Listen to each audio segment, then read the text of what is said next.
Iglesia P, deseamos que Dios me los bendiga, muy buenos días. Vos le dijo en una ocasión a Ruth: Jehová recompense tu obra y tu remuneración sea cumplida de parte de Jehová, Dios de Israel, bajo cuyas alas has venido a refugiarte. Recuerdo que el Salmo 91 tiene exactamente la misma expresión y se ha vuelto una canción para muchos de nosotros, los que venimos de la vieja guardia, donde dice: el que habita al abrigo del Altísimo morará bajo la sombra del Omnipotente. Y yo diré a Jehová: tú eres mi esperanza y mi castillo, mi Dios en quien confiaré. Y yo diré a Jehová: tú eres mi esperanza y mi castillo, mi Dios en quien confiaré. Y es que la historia de Ruth, que es completamente emocionante, que es completamente dramática, que es muy cierta, que es muy real, en el capítulo 1, versículo 1, empieza a darnos muchos panoramas dentro de lo que vamos a encontrar y cómo se va a desarrollar esta historia tan emocionante. Dice: por aquellos días en los que gobernaban los jueces, un varón de la tribu de Judá, que vivía en Belén, se movió porque hubo una gran crisis llamada hambruna.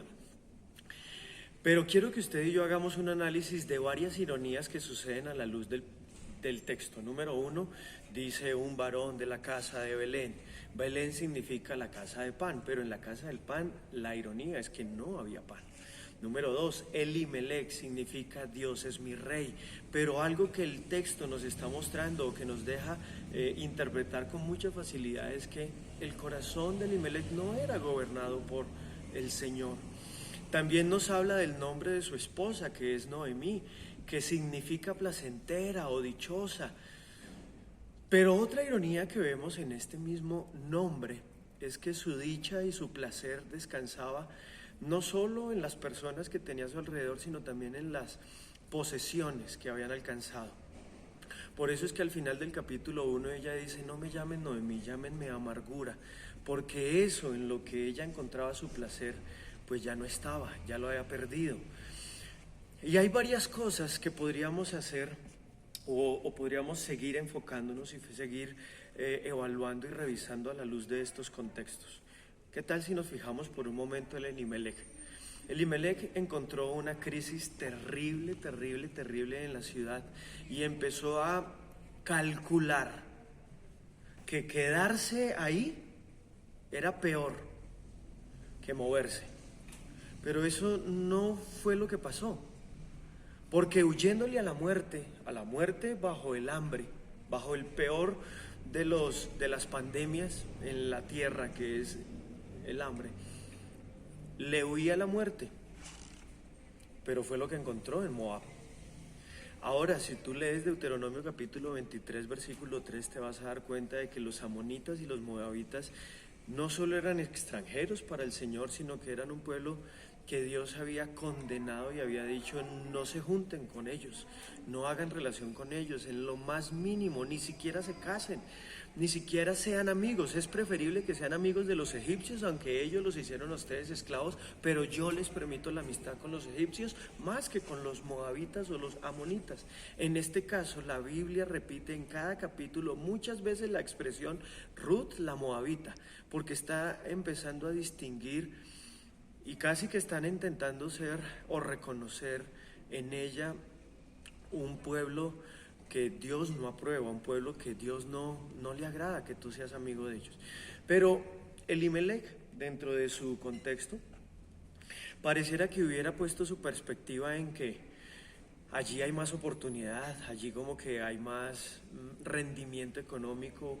Moab quedaba ubicado donde antes había quedado Sodoma y Gomorra.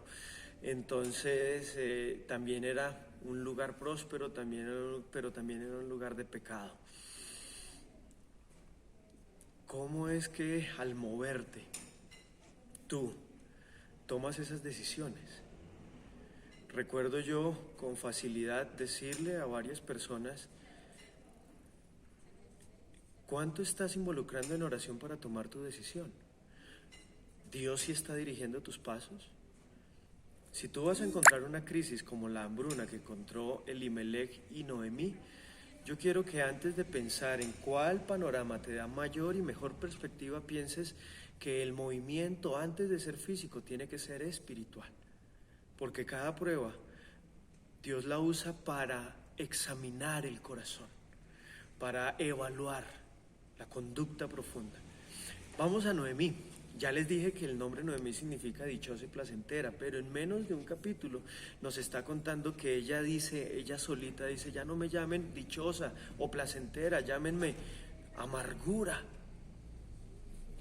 Porque si tu confianza y si tu expectativa está en tu esposo, está en tu marido, está en tus hijos, está en tu hogar, antes que en Dios, con facilidad esas cosas te van a decepcionar. Con facilidad nuestro corazón se va a sentir quebrado, roto en mil pedazos, sencillamente porque Dios va a intentar revisar en tu vida y en la mía que cada cosa ocupe el lugar correcto en nuestro corazón, empezando desde Dios. Eso es lo que Dios dice, o Jesús dice en Juan 6:33. El orden de las prioridades. Buscad primeramente el reino de Dios y su justicia. Y cuando hablamos de justicia, la primera manera en la que podemos traducir del griego esta palabra es amistad. Tú debes ser amigo de Dios. Amistad significa justicia, justicia significa amistad. Y es que la mejor manera de vivir en la justicia del Señor es buscar su amistad. Por eso ella se sintió amargada, porque su corazón había colocado varias cosas y varios personajes en primer lugar antes que a Dios. Se nos hablan de sus hijos, Malón y Kelión, que también murieron. Se nos habla de Orfa, pero al final se nos habla de Ruth. Esta muchacha es la que recibió el versículo que yo le dije al principio. Vos la miró, la vio decidida, la vio fuerte, la vio, mejor dicho, una mujer determinada, una mujer segura, una mujer que, aunque no era parte del pueblo de Dios, se comportaba y tenía una conducta todavía mejor que aún mismo de los que están en el pueblo de Dios. Jehová recompense tu obra y tu remuneración sea cumplida de parte de Jehová, bajo cuyas alas has venido a refugiarte. ¿Quiénes estaban en esas alas? ¿Quiénes estaban en esa cobertura? ¿Quiénes hacían parte de ese lugar de habitación? Elimelech, Noemí y sus hijos. Pero ellos dijeron: mejor vámonos de aquí.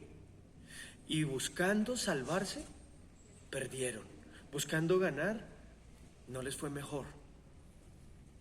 Pero ella, que no estaba bajo esas alas, bajo esa cobertura, tuvo la determinación, estaba resuelta, le dijo a Noemí, y la palabra ahí en el versículo 8, dijo con determinación, le dijo: estoy resuelta.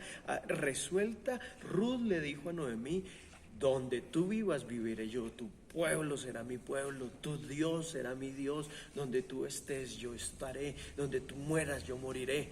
Y ella empezó a tomar determinaciones claras que a Dios terminan enamorándole. Por eso el nombre Ruth significa amistad, porque dentro de este libro de grandes ironías, parece que la enemiga del pueblo de Dios terminó siendo la más amiga del corazón de Dios.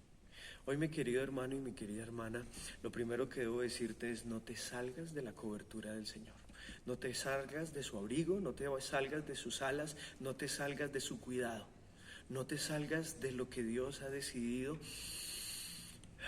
del lugar en el que Dios ha decidido bendecirte, protegerte y hacer cumplir sus promesas. Si hay algo que este libro de Ruth nos enseña, es que en un mundo en crisis, Dios no tiene crisis. Y si Dios te va a bendecir, no necesitas irte a Estados Unidos o a España, a ningún lugar del mundo. Si Dios lo ha prometido, lo hará aquí y lo hará en medio de tu situación difícil y traumática. Hoy, mi querido hermano, yo solo te digo: pon tu mirada en el Señor, saca adelante ese espíritu de valiente, ese espíritu de conquistador, y si es necesario ordenar cosas que estaban desordenadas en tu vida, ponlas en el lugar correcto. Pero créeme que el Señor cumplirá sus promesas. Eso le dijo Booz a Ruth: Jehová recompense tu obra.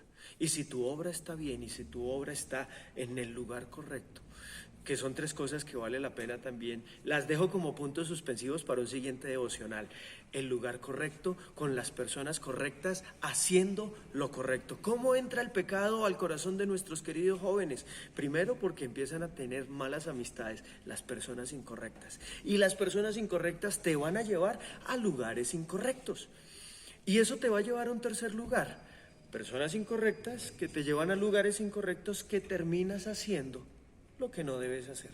Pero Ruth empezó a elegir la persona correcta, que la llevó al lugar correcto y que le terminó haciendo y ayudándole a hacer las cosas correctas. De eso podríamos hablar en una próxima ocasión. Mis queridos hermanos, ahí donde está,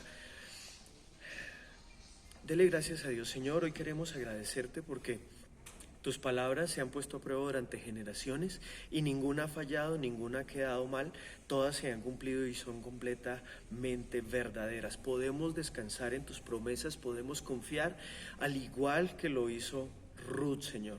Y tú nos has traído y nos has movido de ser tal vez inconversos o no creyentes, a poder entregarnos con una fe viva, una fe que nos sirva, una fe que nos haga estar firmes y profundos en ti.